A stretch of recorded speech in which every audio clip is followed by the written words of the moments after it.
Thanks, Shannon. And now we have Kevin McKernan, who is a scientist with over 25 years experience in the genomic field. He was part of the Human Genome Project. He's sort of my go-to person, him and Jessica Rose as well, when it comes to the genetic factors contributing to these COVID shots. At this ACIP meeting last week, there were some concerns brought up to Pfizer and Moderna concerning the DNA contamination that has been found. And I believe at this point there are 10 studies showing contamination of DNA. And they're allowed a certain amount of DNA contamination. And this is left over from the manufacturing process. So they use DNA, they use plasmid DNA to make the product, but it's supposed to be eliminated before it goes into people's bodies. But what happens, or seems to have happened, is that Pfizer and Moderna are telling the FDA everything's great, and the FDA is not double checking to make sure that they're actually doing what they're saying they're doing, because independent researchers are looking at vials and they're finding levels that far exceed the upper limit allowed for these sorts of products. And so Kevin's going to tell us sort of what his research has shown, how concerned we should be about what the independent researchers have found. If you looked on my X feed, I did post the direct interaction between it was Dr. Kirk Milhone, who is a like-minded pediatric cardiologist who has been, he's a friend of mine, and I trust him very much. I thought he was one of the top contenders for Surgeon General, actually. He really checks all the boxes. But I'm so glad to see he's on this committee, this ACIP committee, and he was the one that fired the questions at the FDA. And it's pretty funny because the FDA stammers. You can tell it's uncomfortable for them to answer. They basically said that there's some proprietary information that they're not allowed to disclose. They say that everything according to Pfizer and Moderna, the levels are fine. But of course, we have independent researchers who are saying otherwise. And as I said in the earlier segment, the problem with the DNA is the fact that it's protected by the lipid nanoparticle. So normally, if you just injected random DNA into your body would immediately destroy it and eliminate it. But when it's protected by the lipid nanoparticle, then it can escape that destruction, and it can enter the cells. It can go into the cytoplasm. It can actually even enter into the nucleus. And then there's a concern that it could integrate into the DNA via either plasmid DNAs or reverse transcription. And then that's very problematic. It's been shown to have SV40. SV40 is an oncogenic gene, that oncogenic meaning tumor enhancing, and that is also highly problematic and highly concerning. So it's just, where do we go from here? You would think that based on the meeting from last week, that the FDA would say, hey, this is concerning enough that maybe we need to dive into this deeper before we inject more people with this product, especially children and pregnant women. They did remove the blanket recommendation. Now they're saying it has to be between a patient and their physician, which is, yes, a step in the right direction. But these products should have been pulled off the market a long time ago. 10% of healthcare workers, and this came out during the meeting as well, the CDC actually presented this data. They said that only 10% of healthcare workers received the latest version of the COVID shot. I mean, that's really all you need to know, because this was when the CDC was recommending that everybody continue to get an annual booster. And the vast majority of people in the medical field were completely ignoring, if not defying, the CDC and not Okay, so Kevin, if you're there, we are going to love to talk to I'm you. here. There we go. Oh, Can good. you hear me? Okay. Yes, I can hear you. How's it going? Excellent. Great, Thank you great. I'm for your glad you're. patience. No problem. And thank you for having those other great guests. I'm glad you had Toby on because he's hit on a really important point regarding the genetics of autism. I actually worked in that field sequencing autistic children for 5 years, and Oh, he's right on the money. There's not a genetic epidemic. There's just predispositions to people who do not handle reactive oxygen species well, and this gets exacerbated by toxicants like vaccines and Tylenol. right, right. Yep. Yeah. So Yeah. yeah. What are your thoughts on the press conference before we dive into ASIP? The press conference was. I understand both points here. Yes, it does seem like a bit of a sacrificial lamb. They're going to throw Tylenol under the bus, but it is definitely a toxicant that should not be given to pregnant women. And I've always told my family never touch that stuff. So Mm-hmm. uh, Tylenol is actually a prodrug. It makes two compounds when it gets into your body. It makes something called AM404, which is actually a mimetic of anandamide, which is an endocannabinoid, and that's where the analgesia comes into play. And then it also makes NAPQI, which is a liver toxicant that ends up destroying your glutathione pathway. And this is particularly damaging for people who have MTHFR mutations. There's a lot of people in the autism field will track MTHFR. This is the methylene tetrahydrofolate reductase pathway. This is why there's all this discussion about folate and folinic acid and methylfolate right now. But that liver toxin basically destroys your body's ability to deal with reactive oxygen species, which can lead to mitochondrial damage. And vaccines greatly trigger that pathway. And I think it also ties into this DNA story because when you are injecting people with DNA that goes into the cytosol, as opposed to getting destroyed in the, as you mentioned, in by injecting it naked into your arm. When it gets into the cytosol, it triggers a very similar pathway known as the CGAS sting pathway. This is a stimulator of interferon genes. Interferon genes are involved in this whole reactive oxygen species management. So as we are injecting patients, whether these DNAs integrate or not, they are going to trigger the CGAS sting pathway and exacerbate that whole pathway. So if you pile on Tylenol and vaccines and you have an MTHFR mutation, all of these things will play into making the problem far, far worse. I think this is why people see some genetic connections in autism is because there are people out there that have deficiencies in those pathways. And so we see the problem in the people that have predispositions, but it's not a novel genetic entity. It's not something that expanded in the human genome through selection. This is something that's always Mm-hmm. been there, and we've just added on more toxicant load. That's very interesting. So, do you think that we should have a genetic, like a newborn screening test to see if children have Uh, this deficiency?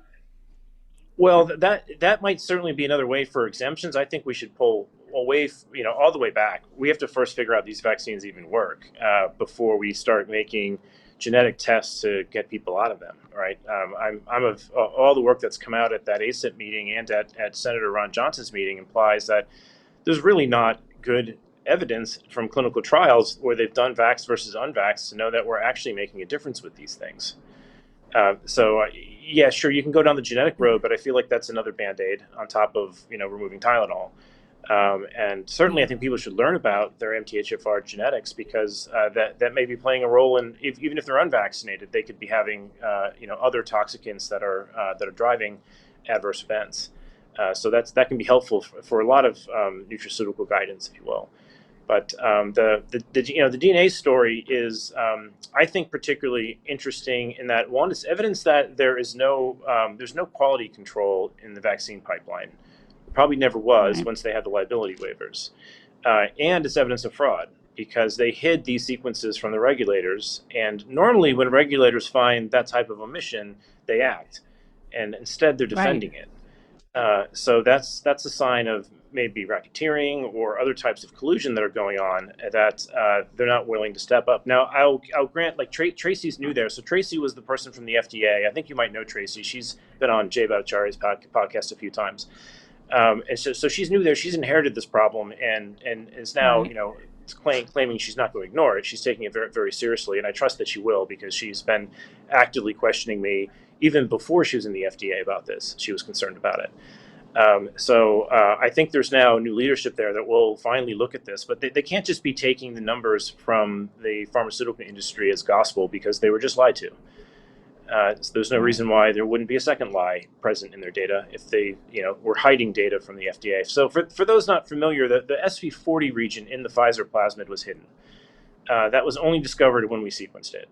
And as you mentioned, that's a gene therapy tool. And gene therapies need to go through genotoxicity studies, which these vaccines skipped because they're not really vaccines. They're actually gene therapies, that they got them registered differently, even though the SEC filing at Moderna claims that they are gene therapies. So that allowed them to evade having to worry about DNA contamination. And now they're trying to act as if it's not there or it's too low to matter. Yet they won't share their protocols for how they're measuring it, and their EMA documents are loaded with concerns in the EMA about that process being very variable, and they never really got it under control. What is EMA? Oh, sorry, that's the FDA in Europe, the European Medicines Agency. There's a Pfizer leak that occurred where all their EMA docs went live, and we were able to comb through those. We have them for Pfizer, we don't have them for Moderna. And those demonstrated that they were having DNA contamination problems really early on, and they never really resolved it. And they also made a switch in their manufacturing process that made this worse. So they ran the 44,000 person trial on PCR generated material, which omits the SV40 regions. And then after they got approval, they switched to a manufacturing process that left SV40 in, using plasmids that come out of E. coli. And that plasmid DNA is particularly inflammatory because E. coli tends to methylate its DNA differently. It methylates it with what's known as DAM and DCM methylation. So it methylates some of the A's in a wherever you see GATC, it methylates that A, and then also methylates anything that's a CC, T or A, and a GG signal, methylates the C in that context. That's different than human methylation. So when your cells see that, they assume sepsis is going on, and it triggers this stimulation of interferon genes, which creates a big inflammatory cascade, which creates reactive oxygen species and damages people that are using Tylenol or have MTHFR mutations. So this can lead to cancer. Even if it doesn't integrate, it can lead to cancer. And I think that's a really important message, because the pharmaceutical industry keeps trying to point to, if you can't show integration, it doesn't matter. And that's like a limited hangout. That's a head fake. It might integrate, but they're doing that because it's very hard to prove integration. Once you want to prove integration, you have to sequence people's entire human genome very, very deeply. And once you do that, you're stepping into IRB territory. You need CLIA laboratories to do this. You need very expensive sequencing to do it.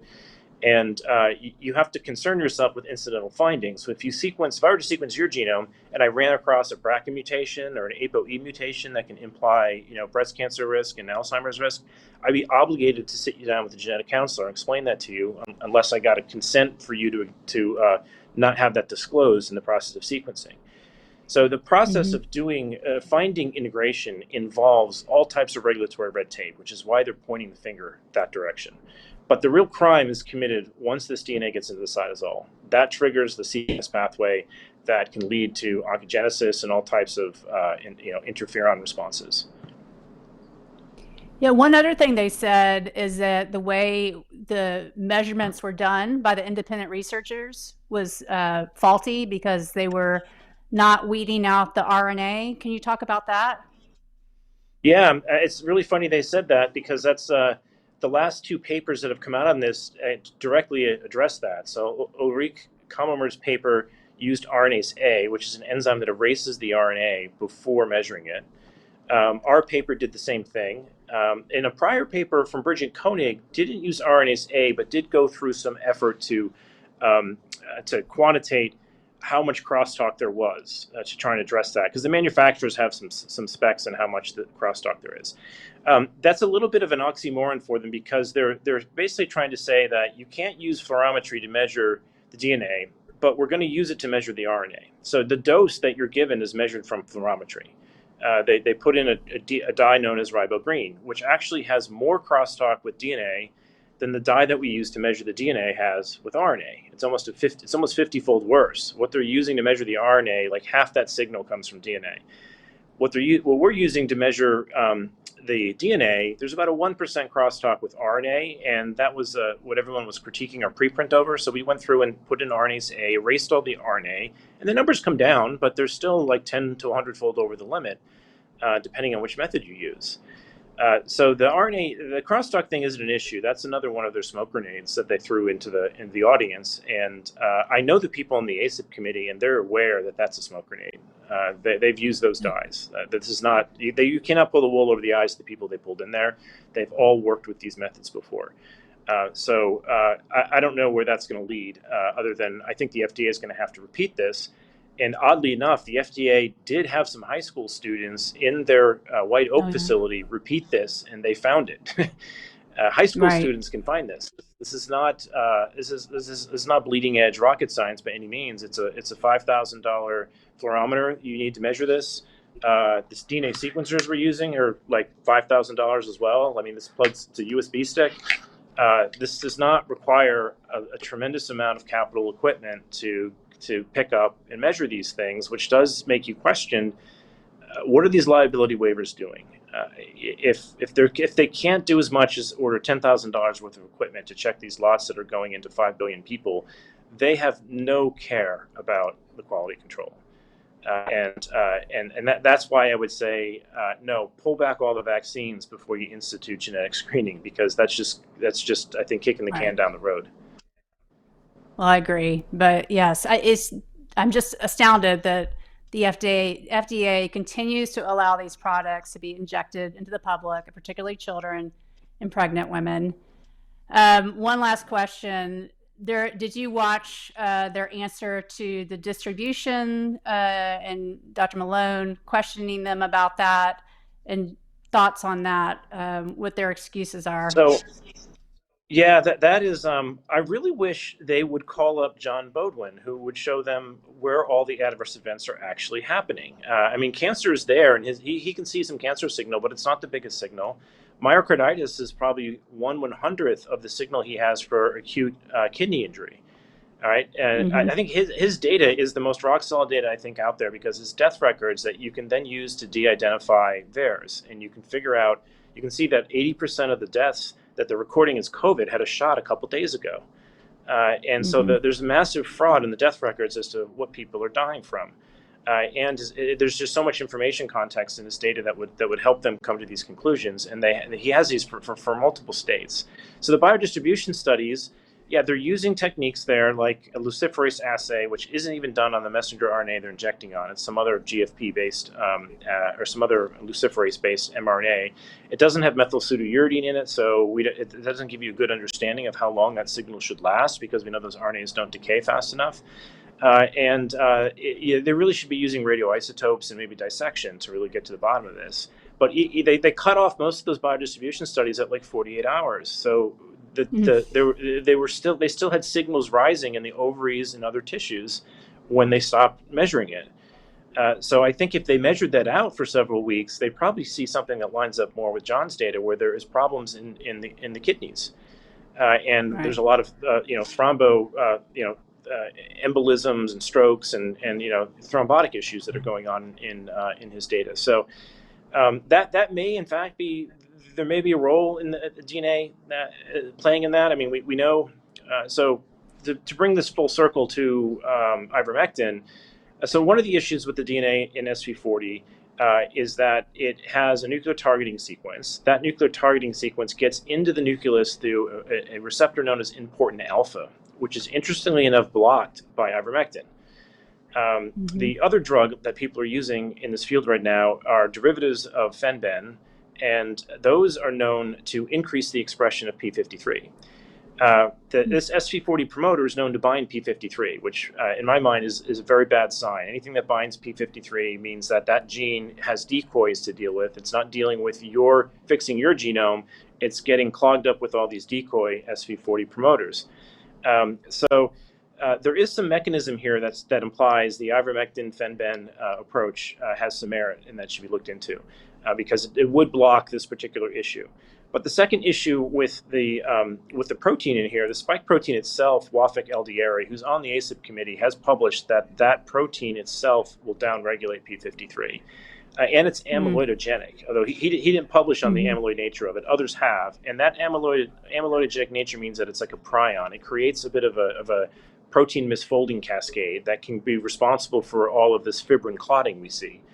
And I think that's might be what's, you're getting these microclots in the blood that probably hit the kidneys, and maybe that's where the injury is coming from. But that's an area that I think they need to go deeper on, because there is a lot of evidence. I mean, Jordan Vaughn's been doing great work on this, as has the Patterson lab.